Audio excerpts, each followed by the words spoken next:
for the pilots and crews of the newly formed 110th Air Regiment of the Japanese Army Air Service, based in Hamamatsu on the eastern coast of Honshu. Long-range flights over the ocean seemed like a strange task. Such operations were usually carried out by the Imperial Navy Air Service, whose pilots had been training for such missions since the mid-1930s. But now, in early 1945, when Japan was being bombed by American heavy bombers from the Mariana Islands, located nearly 1,300 miles away, the naval aviation arm could no longer mount an effective counterstrike.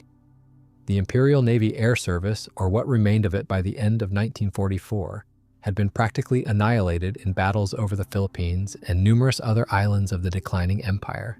The defense of Japan itself now largely depended on the Army Air Service. Any attempt to hinder or stop the raids of heavy bombers on Japan became part of that defense.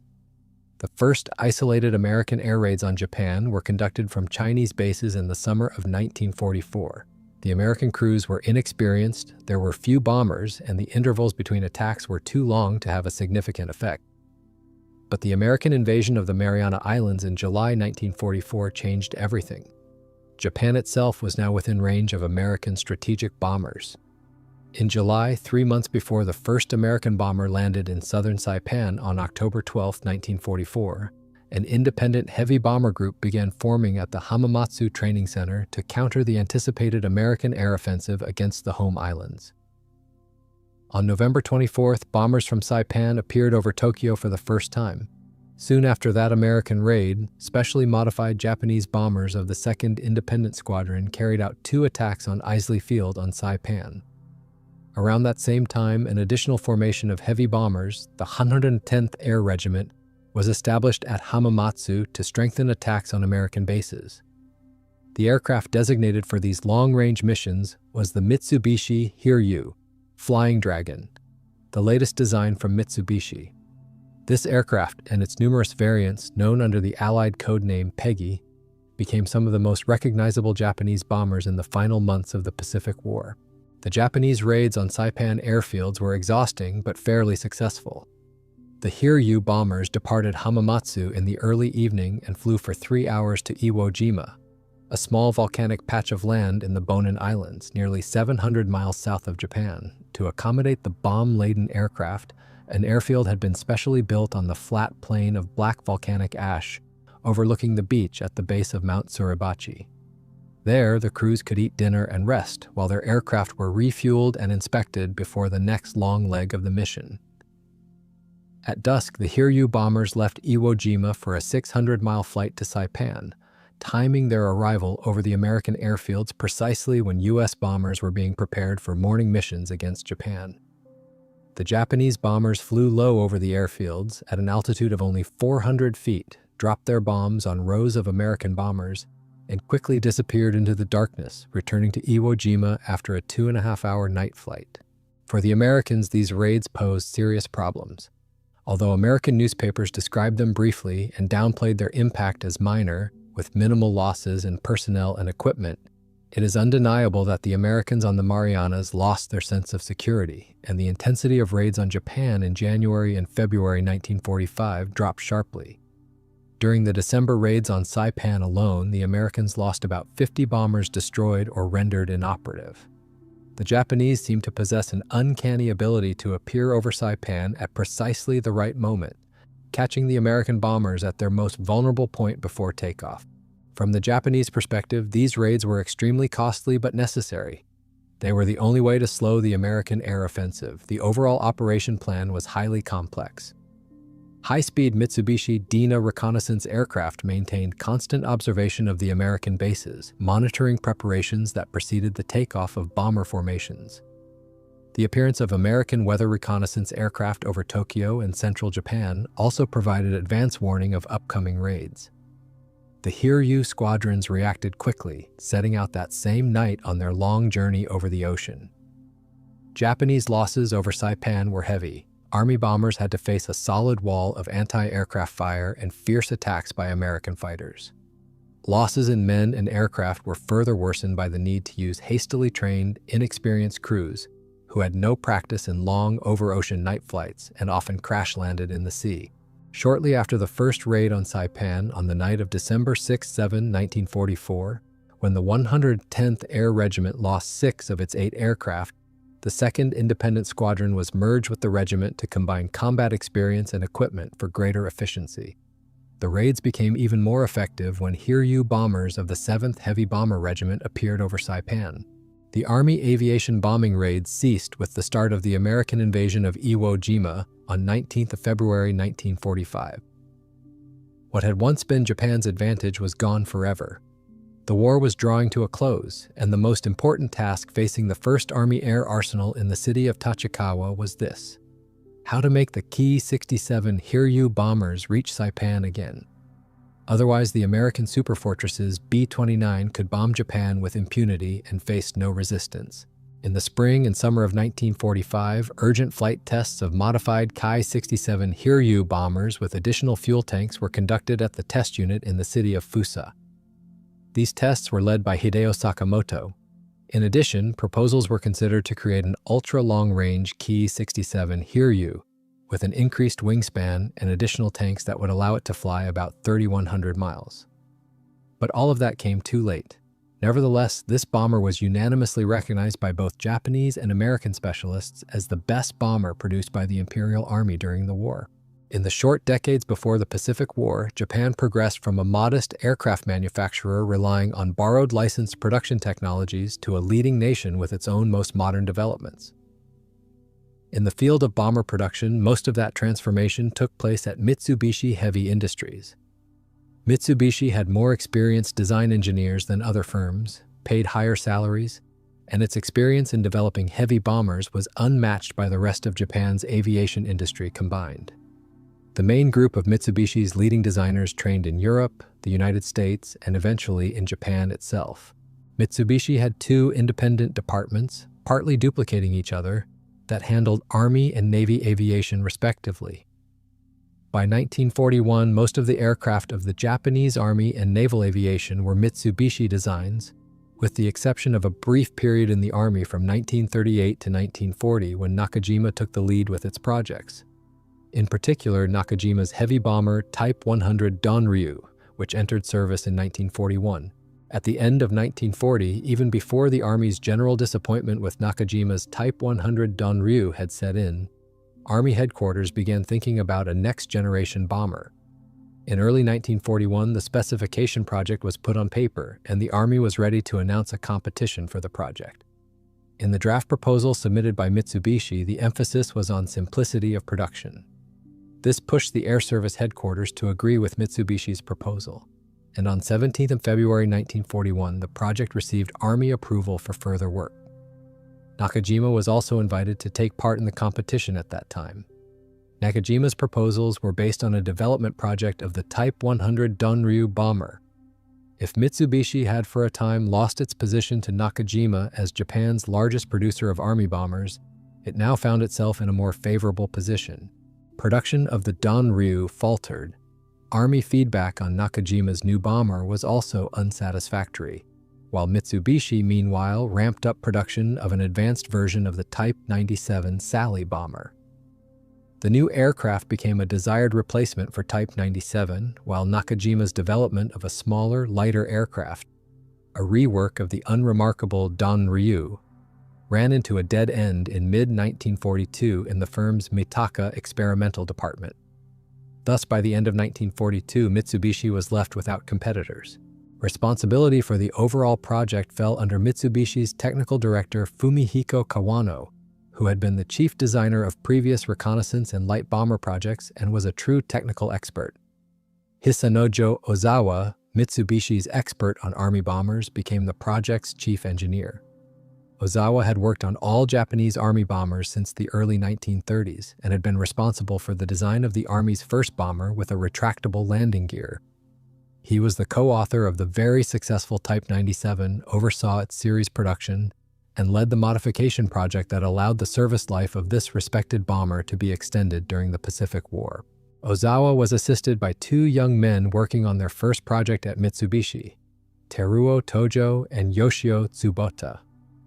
They had studied outside Japan and had experience in modern production methods. Tsuboda was a graduate of the California Institute of Technology's Aeronautical Engineering program and received most of his education in the United States. In addition, he had participated in work on a new generation of American long-range bombers in the 1930s, which ultimately had a huge influence on the course of the Pacific War.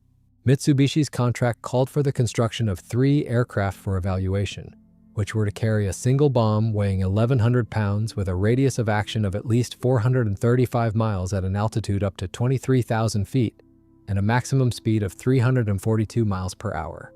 The design also provided for a bomb load of 8 bombs of 220 pounds each, or 3 bombs of 550 pounds each. The crew was specified as from 6 to 8 or even up to 10 men, depending on the design, with armament of at least 3 machine guns of 0.31-inch caliber and 2 machine guns of 0.5-inch caliber in the nose and side positions. Cannons were foreseen in the tail and dorsal positions. The latter was taken from the earlier Danryu specification. The power and type of engines were not specified in the specification. The Army and Air Service headquarters were ready to agree to the use of 2 Mitsubishi or Nakajima engines of various modifications.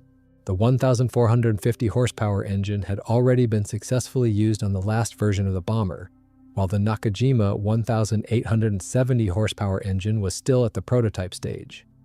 However, designer Ozawa chose the most powerful 18-cylinder engine rated at 1,900 horsepower instead of the well-developed serial 14-cylinder engines. Experimental versions of that engine had been tested since 1940, and it promised to be reliable and ready for production by the time the new bomber project was completed. The fuselage prototype was finished in early November 1942, almost a year after the outbreak of war in the Pacific. It was the most beautiful bomber ever produced in Japan, with long, smooth lines and no protruding parts or bulges. All gun positions were fared flush with the fuselage. Transported at night on 17 December 1942 from the Mitsubishi factory to the test center, the prototype was flown for the first time by Oda, Mitsubishi's chief pilot. In February 1943, a second experimental aircraft joined the prototype, and finally a third in April. Trials produced positive results. The airplane was not overly demanding to fly and reached a speed at sea level of 334 miles per hour. Slightly less than the designers had hoped for, but acceptable as a starting point. It was decided to urgently put the new bomber into production. At that time, the Imperial Japanese Army Air Force was actively using its bombers in Burma, the Dutch East Indies, and Rabaul, and felt an acute need to re-equip its bomber squadrons. Wanting to receive the new bomber as soon as possible, the Air Force ordered Mitsubishi to build a further 16 aircraft for the initial production batch, with the required list of improvements, including a somewhat revised control system and increased oil tank capacity. Armament was upgraded by replacing the 7.92mm nose machine gun with a 12.7mm one. The nose gun mounting was also modified, and the nose became slightly shorter, and the firing arc of the nose gun improved. Similar changes were made to the tail gun installation. A single 12.7mm gun in the tail was retained. The 7.92mm guns remained only in the side positions. The first of these improved aircraft was completed in May 1943 and the last in March 1944, 9 months later. By that time, the Air Force had approved the new bomber for production as the standard Army bomber. In the production line, the aircraft was named Heavy Bomber Model 1A Type 4 Hiryu. An unofficial name soon appeared as well, Type 4 Heavy. Despite its late introduction to the Army, it is known that even at the prototype and test stages, its design envisaged more variants of use than any previous generation bomber. Much of this work was carried out using the 16 pre-production aircraft. The main direction was to ensure design continuity with the previous bomber, so that production of the new aircraft could continue at 3 Mitsubishi factories, as well as at Kawasaki, Nippon Kokusai, and the 1st Army Arsenal in Tachikawa. These 3 additional manufacturers had sufficient idle production capacity that could be immediately used to manufacture the Hiryu in response to growing demand for new equipment in the Southern Pacific, New Guinea, Burma, and China. By the time the first production lines were laid down at Mitsubishi's Nagoya plant in April 1944, the situation at the fronts had changed radically, and Japan was only a few months away from the beginning of American B-29 Superfortress air attacks. In production, starting from the 20th aircraft, The planes were very similar to the early pre-production models, only the armament was strengthened by replacing the 7.92mm guns in the side blisters with 12.7mm guns. This variant became standard for 451 aircraft. In May 1945, the armament was again strengthened by increasing the tail guns to two 12.7mm weapons. This variant was designated in production as Model 1B. The aircraft was intended for mass production. Practically all Hiryu production lines were straightforward and did not require complicated work. However, production capacity stood idle. Although the previous bomber had been removed from production at the end of 1943 to free capacity for the new aircraft at the Mitsubishi plant, the Hiryu production program ran into problems. American bombing, modest at first, began to undermine production, especially through employee absenteeism. In December 1944, a devastating earthquake in Japan seriously hindered engine output and also slowed Hiryu production. In addition, problems arose that should not have occurred in peacetime: poor production management, inefficient use of machine tools, growing personnel issues and conflicts. All of this confused plans and disrupted output. Problems were also exacerbated by complete disarray in company management caused by constant changes in the Air Force's requirements regarding the bomber's role and attempts by Army leadership to adapt to the constantly shifting conditions of war, a task that proved impossible in itself. As a result of starts, stops, and new restarts of production, the total number of Hiryu aircraft produced was limited to only 688 aircraft of all models by the end of the war in mid-August 1945. During that period, production of 1,840 bombers had been planned for Mitsubishi's factories alone. The work of subcontractors proved even more disappointing. Kawasaki planned to build 592 bombers by the end of 1945, having started production in December 1944 at its factory in Kagamigahara. But they completed only 81 machines, although finished fuselage sections were being sent from Mitsubishi for final assembly, while Kawasaki produced wings and tail sections and handled final fitting. Results at the Nippon Kokusai factory were even worse. In December 1944, Mitsubishi sent 29 fuselage sections and a number of wings to the Kokusai plant, but only one aircraft was barely assembled before the end of the war. At the First Army Arsenal in Tachikawa, one Hiryu bomber was assembled from components from Mitsubishi and production there ended. The Hiryu bombers that entered Japanese Army Air Service in the summer of 1944 were, for the first time since the early 1930s, superior to the Navy's bombers. Hiryu became a truly modern Japanese bomber. Protected fuel tanks, an armored crew compartment, and powerful defensive armament gave aircrews a real chance to survive. If the Army Air Force had been able to use the experienced crews who had been virtually wiped out at Rabaul and New Guinea, Hiryu would have been a far more dangerous opponent than it actually proved to be. But the new bomber arrived at a time when the Army Air Force had already suffered heavy, irrecoverable losses, and crew training at the Hamamatsu Training Center was literally starting from scratch in the summer of 1944. The training required to get Hiryu crews fully ready for the realities of war was as varied as the range of modifications being produced. The initial surprise at Hiryu's unexpectedly high performance was also felt in the Department of Army Air Trials.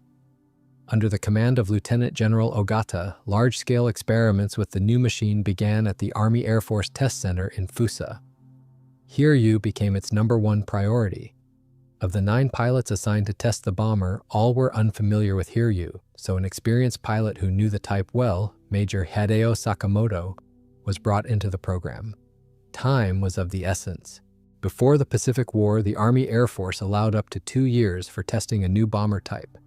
With the arrival of the experimental Hiryu, the evaluation was ordered to be completed within 6 months. Work became round the clock, and the tasks Major Sakamoto had to solve with the Hiryu bomber, and in parallel with the experimental long-range Tachikawa bomber, turned these machines into favored children. One of the first priorities at Fusa was to determine the feasibility of using Hiryu as a torpedo bomber, as a weapon against invasion. The idea was first proposed early in Hiryu's life in December 1942. On January 1943, an order followed for Mitsubishi to produce 100 bombers equipped with torpedo suspension.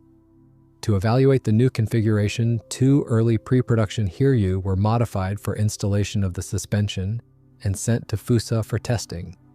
Sakamoto, faced with the task of applying naval weapons on Army aircraft, promptly sent 2 bombers to the Navy Air Trial Center at Yokosuka in early 1944 to conduct torpedo-dropping trials in Tokyo Bay. The evaluation procedure proved difficult for Army pilots. The Army requested the Navy provide torpedo attack masters for the tests, but even in naval aviation, no specialist could be found. By 1944, experienced naval aircrews were already in short supply. Tests continued all summer, and by August, the Army Air Force headquarters were sufficiently impressed with the results to order Mitsubishi, starting with the 161st Airframe, to equip all Hiryu aircraft with torpedo suspension. The Army Air Force also issued an order to form 2 Army torpedo bomber squadrons and to send a significant number of Hiryu aircraft to the Navy for use as maritime bombers.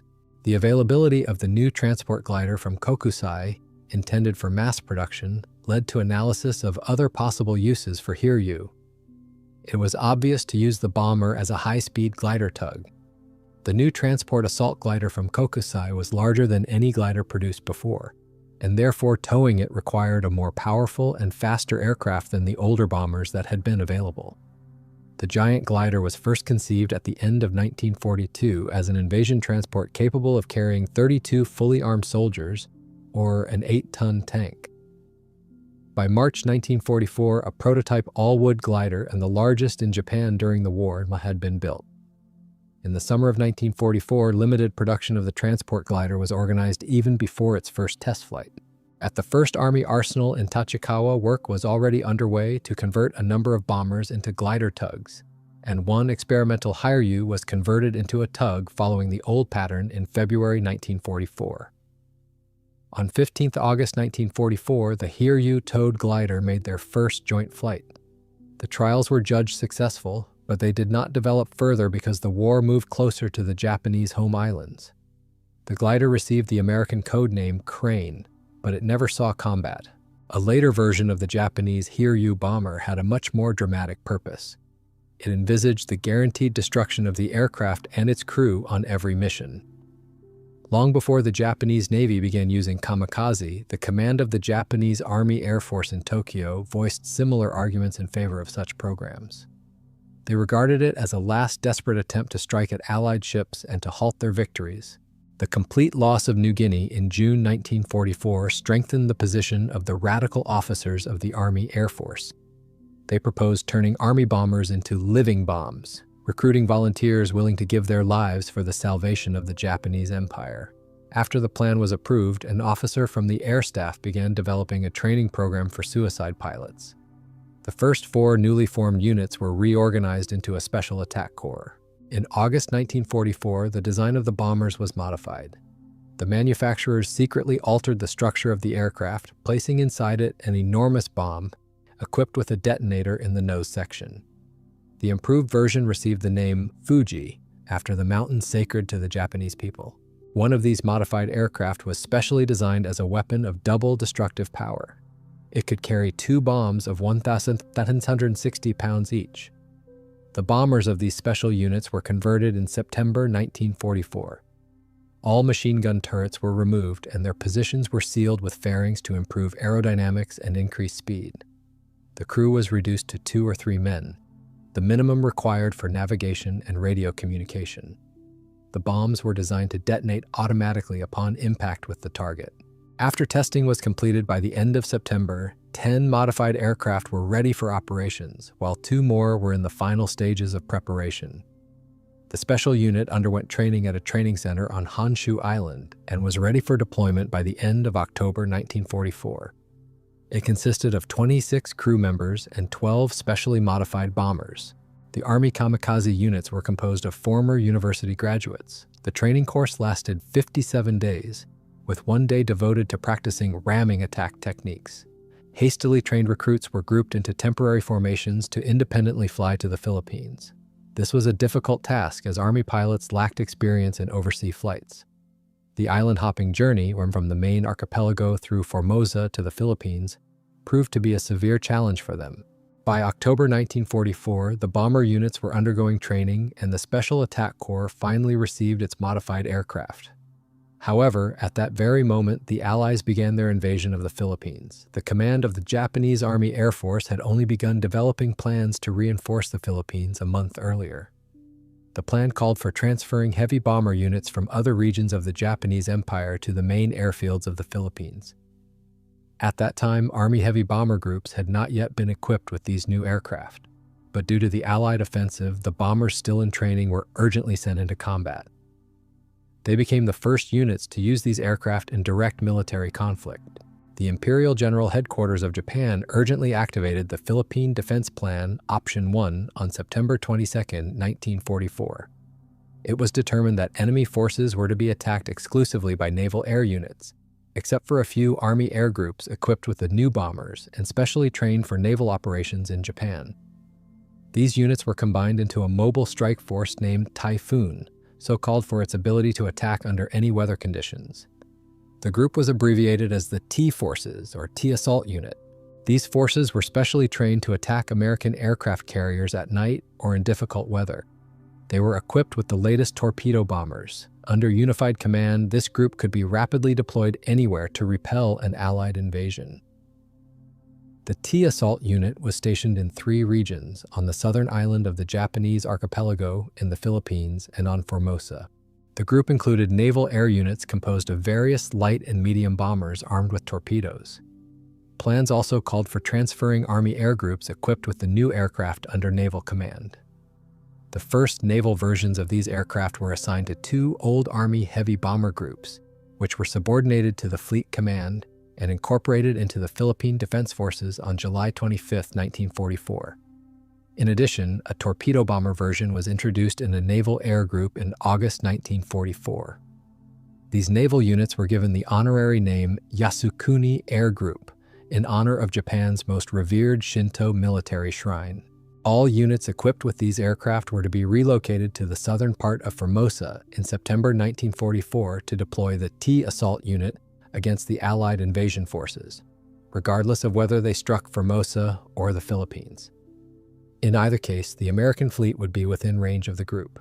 Due to delays in preparation and supply, only part of the strike force reached Formosa in early October. The main strength of the T-Assault Unit remained in Japan, on the southern island of the archipelago. These forces were supported by 50 modified bombers from 2 Army air groups. By the second week of October 1944, the 3rd Fleet of the United States Navy had approached Luzon and southern Formosa. The Americans began a series of bombing raids on Okinawa. When this occurred, the Japanese Air Command brought its air formations to full combat readiness, including 2 large aircraft carriers. On October 12th, American carrier-based aircraft began attacking Formosa and the surrounding islands. This provoked a powerful counterattack from Japan's land-based air forces. Thus began the aerial phase of the Great Battle of the Philippine Sea. Japanese intelligence reported that the Americans had 3 large carrier groups off the eastern coast of Formosa. On October 12th, Japanese bombers began to take off from bases on the island of Kyushu.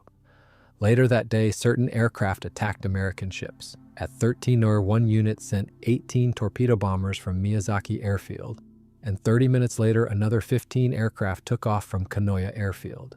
They were the first to attack the American ships at 18:55 and then attacked again at 19:20.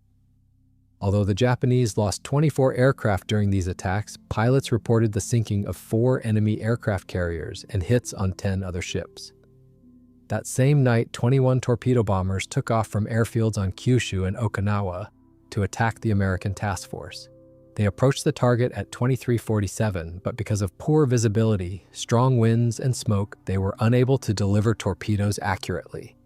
8 aircraft were lost. Pilots reported the sinking of 2 unidentified ships, possibly aircraft carriers. The next day, October 13th, the Japanese attacked again. 12 torpedo bombers from one group and 12 from another, with 7 escort aircraft. In poor visibility, they attacked the American ships and seriously damaged a heavy cruiser. The cruiser lost propulsion and was taken in tow by another heavy cruiser. 2 cruisers were making very slow headway, only 5 knots, which made them easy targets for Japanese aviation. Japanese pilots reported the sinking of 2 more American aircraft carriers and damage to a 3rd. Around the same time at dusk, 4 low-flying bombers attacked an aircraft carrier while it was recovering its planes. One torpedo bomber was shot down by the carrier's anti-aircraft guns, a second by escorting ships. The third released a torpedo, but the carrier managed to evade. The fourth aircraft released a torpedo that either struck or nearly struck the stern, and the aircraft itself, shot down at the last moment, crashed into the carrier's deck. It skidded along the deck in a ball of fire and fell overboard. The damage proved slight, and the carrier continued its operations. The Japanese lost 15 aircraft during this attack. The following day, 8 torpedo bombers from one group with 2 escort aircraft, together with 5 torpedo bombers from another group, attacked at dusk. They managed to damage a light cruiser. This time a torpedo hit very precisely. The cruiser lost propulsion and was taken in tow. One of the crippled Japanese aircraft crashed into another light cruiser. American command tried to evacuate the damaged ships from the battle area, organizing a covering force of 2 light carriers, 2 cruisers, and 4 destroyers. In addition, the Americans launched an unplanned carrier airstrike on airfields in Taiwan. During the day, Japanese aircraft flew 419 sorties, losing more than 200 planes. Of the 16 torpedo bombers that participated in one of the attacks, 12 were shot down, and 3 were so badly damaged that they crashed on landing. That day, the carrier also received damage from a bomb dropped by an American bomber. On October 15th, the Americans attacked airfields on the island of Luzon. The Japanese replied with a counterattack of 3 torpedo bombers. Then the Americans were attacked by a force of more than 100 Japanese fighters and bombers. One Japanese bomber managed to penetrate to an American carrier but was hit by anti-aircraft fire and went down into the water 82 feet off the ship's side. 3 more bombers broke through to a towing cruiser, managing to hit that ship a second time with a torpedo. Admiral Mark Mitchell, commander of the American task force, could have ordered the cruiser to be scuttled without regret, since it would not have affected the fleet's combat power. However, losing a second cruiser with that name, the first had been sunk by the Japanese on February 28, 1942 during the Battle of the Java Sea, was something the Americans clearly did not want, because it would have been a moral disgrace for the U.S. Navy. Therefore, damage control parties worked with tremendous zeal, trying to stop the ingress of water into the ship. In the end, the cruiser was kept afloat. From October 12th to 15th, Japanese naval aviation flew 881 sorties, losing 331 aircraft in combat operations. According to Japanese pilots' reports, they sank 11 American aircraft carriers, 2 battleships, and a cruiser, and damaged 8 aircraft carriers, 2 battleships, a cruiser, and 13 other ships. It seemed that Japan had achieved the greatest naval victory of the war. News reports said that celebrations were held on the streets of Tokyo, Yokohama, Kobe, and other large Japanese cities. Even talk of a victorious end to the war faded away. When the Allies landed on the island of Mindoro in November, a new phase in the history of Japanese air operations began. It became clear that the tactics used in October no longer worked against well-defended Allied ships surrounded by fighter screens. By the end of October, the Special Attack Corps had arrived on the island of Luzon, but it was almost too late for the battles fought on October 24th and 25. Rather than waste trained volunteer pilots on minor operations, the command of the 4th Japanese Air Army decided to reserve the Corps for the most important attacks.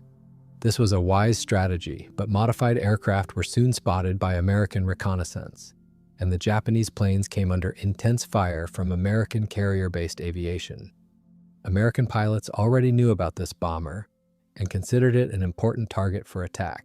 12 specialized bombers were supposed to be delivered to the Corps, but in reality only 10 were produced in September. Losses at the airfields in the Philippines reduced that number, and when the unit was finally put into action against transport ships in the Mindoro area on November 7th and 13th, only 6 aircraft remained serviceable for combat.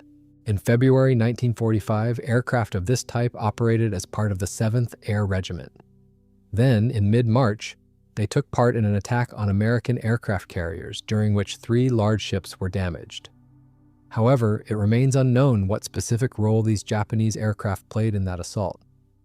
During the Battle of Okinawa, several of these machines entered service with other aviation units, but the results of their attacks were also not documented. In addition to specialized combat aircraft, regular bombers of this type were also used by the Japanese in the battles for the Philippines, employing kamikaze tactics. On December 7, 1944, soldiers of the 77th American Infantry Division landed 3.7 miles south of the city of Ormoc, on the western coast of Leyte Island. The landing ships had barely finished unloading supplies when, at 9:35 in the morning, 12 Japanese bombers and 4 fighters appeared. These were aircraft of a Japanese aviation unit considered to be very experienced. They were commanded by Lieutenant Takutsuku Yamamoto. The Japanese pilots carried out one of the most unusual and devastating attacks of the entire campaign. Some of the bombers carried torpedoes, and the pilots tried to drop them precisely on target. However, if an aircraft was damaged by anti-aircraft fire or attacked by American fighters, the pilot immediately directed his plane toward the American ships. The destroyer Mahan was the first to be struck. One bomber was shot down and crashed 50 feet from the ship. Another hit the bow. The third and fourth aircraft were destroyed, the fifth crashed into the main deck, and the sixth rammed the ship at the waterline. The seventh dropped a bomb but missed and flew away. The eighth received a direct hit from a shell and caught fire. The Japanese pilot tried to steer the burning aircraft toward the destroyer but fell short by only a few meters. The ninth bomber dropped a bomb and disappeared into the clouds. The crew of the destroyer showed incredible courage in their attempts to save the ship. However, all efforts were in vain, and the captain ordered the crew to abandon it.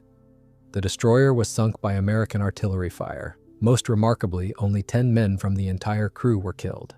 That same day, December 7th, another converted transport ship, an old destroyer named Ward, was also sunk. This was a highly symbolic vessel, for it had fired the first shot during the Japanese attack on Pearl Harbor exactly 3 years earlier, on December 7, 1941. Now the ship was attacked by 3 kamikaze. The first pilot was hit by anti-aircraft fire, and his plane caught fire. However, the experienced pilot managed to perform a steep 45-degree diving turn and struck the destroyer on the starboard side above the waterline.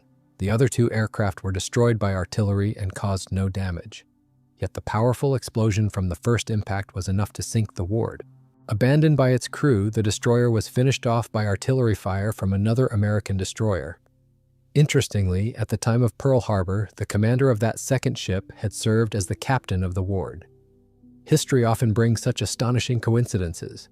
The results of the special attack tactics proved so effective in terms of the number of enemy ships sunk or damaged that this tactic became an accepted form of warfare for the Japanese. It reached its peak during the invasion of Okinawa 5 months later. When American invasion forces near Manila examined the area, they found a wrecked bomber of this type without gun turrets left over from the strike operations. The purpose of this aircraft remained a mystery to the Americans until the end of the war. Experts assumed it was an unarmed reconnaissance version, although the plywood panels covering the turret positions puzzled them. The defeat of the Japanese air forces in the Philippines was a heavy blow. Yet it gave them a moment to recover. Active combat remained only in Burma and China. Meanwhile, production of the Hiryu aircraft continued without interruption, though there was a delay caused by the earthquake of December 1944. The Japanese also actively re-equipped their bomber squadrons with the new machines. By the end of 1944, the oldest heavy bomber squadron in China had received several of these aircraft. In July and October of that same year, 2 squadrons formed near Hamamatsu were also equipped with the Hiryu. Their missions included bombing American bases on Saipan and other islands captured by the United States. By April 1945, when the Americans captured Okinawa, the Japanese had deployed the Hiryu in several locations. Some squadrons were stationed in Korea and on Okinawa, while others were in Japan and the southern part of Kyushu Island. Even a few Hiryus were converted into heavy interceptors for the defense against American aircraft. At the same time, training continued in the aviation centers, where pilots practiced both on training planes and on the Hiryus themselves. During the Battle of Okinawa, Mitsubishi produced a new version of the Hiryu with reinforced armament. The main change was the installation of an additional machine gun in the tail section of the aircraft. This was one of the few visible design changes, though engineers constantly installed, tested, and removed various types of equipment. On April 6-7, 1945, the Japanese carried out a large-scale operation named Tengo in an attempt to halt the American advance on Okinawa. The plan involved a massive air attack on the American fleet by land-based aviation from Kyushu Island. The Hiryu played an important role in this operation as the most reliable bomber of the Japanese Army Air Force. Later, Hiryu versions were fitted with ship detection radars, and some aircraft received searchlights in the nose for night attacks. In addition, some planes had electric altimeters for low-altitude attacks. However, the situation could not be saved. American fighters were everywhere, and even such an advanced aircraft had virtually no chance to carry out an attack. The Japanese made several attempts to weaken American bombing through diversionary raids and night attacks by special units on American airfields. However, because so few forces were involved, these actions had limited effect and could not significantly reduce the aerial pressure on Japan. Engineers planned to create a new version of the Hiryu with a larger bomb load, 2750 pounds instead of the usual load. Production was to begin in the summer of 1945, but for various reasons, these aircraft were never built. Increasing range posed another difficult problem. That could be solved only by reducing the number of bombs and reinforcing the airframe to the maximum. Two design teams in the arsenal worked in parallel. One attempted to increase bomb load, the other to reduce it in order to increase range to reach American bases in the Mariana Islands. In the summer of 1945, a dozen experimental aircraft with enlarged wings were tested, but a critical shortage of materials and delays in the production of standard models prevented this project from being realized. Due to the catastrophic fuel shortage in Japan, engineers developed a special alcohol fuel based on potatoes and sugar. In tests, it performed satisfactorily, and by the end of the war, it was used on training aircraft. One production Hiryu was converted to run on this fuel. It was fitted with aluminum fuel tanks instead of the usual rubber ones. Hiryu achieved particular success as a specialized bomber for attacks on personnel. Several such aircraft were produced in December 1944. At the same time, the Japanese obtained technical data on German special warheads with a shaped charge effect, designs capable of focusing explosive force on a single point. The diameter of the German warhead almost matched the Hiryu fuselage, so the Japanese were able to mount it just behind the pilot's seat. The charge was given the name Sakura-dan and had a diameter of 5.2 feet, protruding above the fuselage like a camel's hump. This special-purpose bomber had a crew of 2 and carried one thermite charge weighing 6,400 pounds, positioned at the aircraft's center of gravity so that the flow of hot flame was directed slightly downward. The destructive effect of this warhead was very strong. A tank could be destroyed at a distance of almost 1,000 feet. However, these machines never had the opportunity to participate in combat on a large scale. That would happen only at the end of the Greater Far Eastern War. 2 aircraft were converted from standard Hiryu bombers at the Mitsubishi experimental plant in Nagoya in February 1945. Work was carried out under the supervision of the Scientific Test Center at Fusa, and the new machines received the designation Ki-67. There are also reports that up to 10 such aircraft were built. In early February 1945, these modified bombers began to arrive at the Kamikaze units of the 62nd Sentai, but their first combat use took place only on April 17th. 3 Kamikaze aircraft, one of which carried the Sakura-dan bomb, were sent to the Okinawa area to strike American aircraft carriers. The bomber commander reported that he had sighted a ship and was commencing an attack. Suddenly, other pilots noticed flames bursting from the bomber. It sharply climbed into the clouds and was not seen again. Apparently, the Sakura-dan bomb was damaged, which caused the aircraft's loss.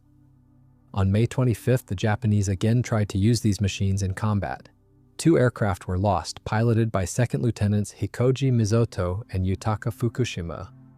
The results of their attacks remain unknown. Because of its availability and speed, the Hiryu bomber was also chosen as the carrier for 2 glider bombs developed in the final months of the war. The first guided bombs in the series, Mitsubishi Type 1 Model 1, were developed as weapons against transport ships. They were intended to be launched from a distance of about 7 miles from the target and required equipping the standard aircraft with measurement control equipment and a radio control system. Known by the short name IGO-IA, this glider bomb was developed at the Mitsubishi plant, under the direction of Research Director Sueo Honjo. After receiving a contract from the Army Aviation, the project advanced in July 1944. A glider bomb weighing about 1,760 pounds with short wings was equipped with a solid fuel rocket engine providing 75 seconds of thrust, as well as stabilizing gyroscopic devices connected to the horizontal tail. The bomb was visually guided by radio during flight to its target using a controller on board the Hiryu carrier aircraft. The first I-GO-IA bomb was completed in October 1944, tested in November, and was intended for operational use in the summer of 1945. Another glider bomb project, Type 1 Model 1C, or I-GO-IC, was under development at the Tokyo Imperial University in spring 1945 under the patronage of Army Aviation. Its chief designer was Professor Hideo Itokawa, a former chief developer of Nakajima fighters, and in spring 1945, the head of the design bureau at the university's aeronautical engineering department. The main purpose of the I-GO-IC was anti-ship operations to attack the invading Allies' invasion fleet in defense of the Japanese islands. 3 successful tests of the I-GO-IC rocket bomb from the carrier aircraft Hiryu were carried out in March 1945, and 20 flying bombs had been assembled by July, with mass production scheduled to begin in August. 10 Hiryu bombers were modified into a rocket carrier variant for both types of guided bombs, completed a full cycle of trials, and were ready for combat use at the time of capitulation. Work was in full swing on a new bomber model, the Hiryu Ki-67 Model 2, which was planned for series production starting in 1946. The project was initiated on December 2, 1942, when the decision was made to install a new powerful engine on the Hiryu, the 2,400 horsepower Mitsubishi Ki-214, which was then at the design stage. The first experimental Ki-214 engines were assembled and tested in 1943, but development problems dragged on until the end of the war. By summer 1945, only 16 pre-production examples of these engines had been assembled. Work continued on strengthening the aircraft airframe and equipping it with additional fuel tanks to increase combat range. For initial evaluation of the Ki-67-2 project, standard production aircraft were fitted with experimental HA-214 engines for flight tests. The aircraft were equipped with new 6-blade propellers. Test flights were carried out at Fusa by test pilots Majors Sakamoto, Ura, and Otsuka. The tests confirmed all the designer's calculations and made it possible to hope that the new model would enter series production by the end of 1944. Optimistic forecasts based on successful Ki-67-2 tests led to the prototype of Model 2 being approved as the standard for series production. However, by the end of the war, only 2 Ki-67-2 examples were in the final stages of assembly at the first experimental Mitsubishi plant. The first was scheduled for completion in June 1945, although Allied bombing seriously delayed the process. The aircraft was only half finished when capitulation was declared. The idea of creating a fighter based on the Hiryu appeared early in the aircraft's career. In February 1941, a project for a Ki-69 escort fighter was developed to escort groups of heavy Ki-67 bombers. Similar modifications of other bombers had produced negative results and buried the idea. Additional armament installed in the bomb bay sharply increased the aircraft's mass. Although such escort fighters would have been effective on the way to the target, on the return leg, ordinary bombers, having unloaded, proved much faster than their escorts. As a result, work on the Ki-69 was halted. The next year, on February 3, 1943, the Hiryu airframe was officially chosen for further modification as a transport passenger aircraft under the designation Ki-97. Intended crew was 2 plus 21 passengers. The Ki-97 was conceived as a replacement for the transport Ki-57-2, which was in Army service as a transport variant of the Ki-21-2 Type 97 bomber. The wings, engines, landing gear, and tail unit of the Ki-67IA were retained. Only a new elliptical section fuselage was developed.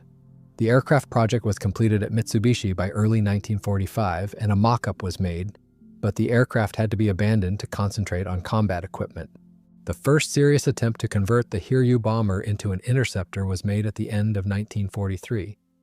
It was then that the Army Aviation Headquarters began looking for any means to combat the Boeing B-29 Superfortress bombers that would soon appear over Japan. Japanese intelligence provided Army Aviation with remarkably accurate information about the capabilities and design of the B-29 as early as autumn 1943. Engineers at the first technical arsenal of the Army faced the need to develop an aircraft capable of opposing the new American bomber by spring 1944. The problem was that the new Interceptor fighter was promised only by late 1945 or early 1946, which was completely unacceptable. It was necessary to urgently modify existing aircraft for defense. In November 1943, Army aviation engineers selected the Hiryu bomber for further development as a night fighter. Hiryu's high speed, payload capacity, and good maneuverability allowed the creation of an aircraft meeting the Killer Hunter specification. The project envisaged a system of 2 aircraft. The first variant, the Killer, was to be armed with a pair of 37mm guns mounted to fire forward and upward. The second variant, the Hunter, was to be equipped with a large 40cm searchlight in the nose. But when it became clear that the B-29s would be used mainly as daylight bombers, the project was revised. The designation was retained, but it was now assigned to a daytime experimental Hiryu Interceptor.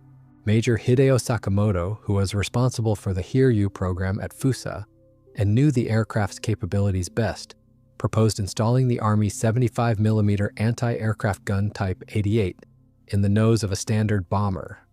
It was expected that at long-range, B-29s would appear over Japan without fighter escort, so this radical idea was approved on February 20, 1944.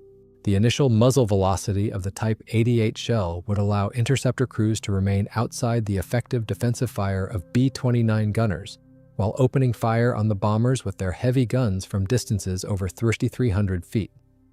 Mitsubishi's design team, led by Chief Project Engineer Kunosuke Ozawa, developed a new nose section and reinforced the interceptor fuselage while retaining the Hiryu bomber's defensive positions. The prototype was completed in August, only 2 months after the first appearance of the B-29 over Japan. The American bombing campaign started later than expected, so development of the project progressed successfully ahead of schedule. The prototype was tested at Kagamigahara Air Base, and shortly afterwards tests continued at Fusa Air Base to evaluate combat employment. A second experimental aircraft joined the first prototype soon after, in October. The only problem with the new Interceptor was its excessive weight. For interceptors, this was unacceptable because it sharply degraded an important parameter: rate of climb. The problem was attempted to be solved by fitting rocket boosters behind the bomb bay. They were tested on the first prototype, but tests showed that when the boosters were switched on, the aircraft became almost uncontrollable. To save weight, beginning with the third example of the Interceptor, all defensive installations were removed except for a single 12.7mm Type 1 machine gun in the tail turrets. In production, the Interceptor had a crew of 4: pilot, navigator, radio operator, and tail gunner. The navigator also performed the roles of loader and aimer for a 75mm gun with 15 rounds of ammunition. The Army Aviation ordered 44 interceptors equipped with turbocharged engines rated at 1,900 horsepower. These engines were tested on 2 standard Hiryu bombers between February and October 1944. However, refinement of the new engines was delayed, and a decision was made to produce the first 22 interceptors with standard engines in order to put the fighter into service as soon as possible.